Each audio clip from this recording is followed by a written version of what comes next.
Love జిహాద్ కానీ నాగర్ కర్నూల్ కానీ ఏ చోట అయినా కూడా హిందూ ఆడబిడ్డల మీద అటాక్ జరిగి విక్టిమ్ అక్యూజ్డ్ చూసినప్పుడు విక్టిమ్ కానీ అక్యూజ్డ్ కానీ ఒక ముస్లిం అయితే దాని నేరేటివ్ మొత్తం ట్విస్ట్ చేసేస్తారు.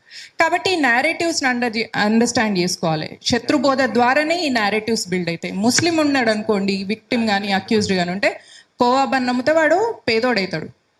Burhan Wani Jammu Kashmir terrorist head master కొడుకవుతాడు. షారుఖ్ ఖాన్ ఫోర్సెస్ మీద గన్ను పెట్టిన వాడు ఫ్యాషన్ ఫీల్డ్లో కెరీర్ ఫామ్ చేసుకునేవాడవుతాడు. సో ఈ నేరేటివ్స్ని మనం అండర్స్టాండ్ చేసుకొని పిల్లలకి తీసుకెళ్ళాలి. అల్టిమేట్లీ ఒకటే ఏంటిదంటే religion and politics are like 2 sides of a coin. నాణానికి 2 వైపులు అనమాట. మతమును రాజకీయం.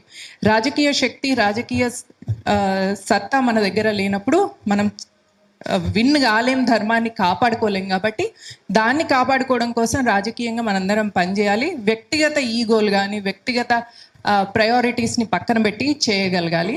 అప్పుడు మన దేశం, మన ధర్మం, మన దేవాలయాలు, మన హిందూ ఆడబిడ్డల్ని కాపాడుకోగలుగుతారు.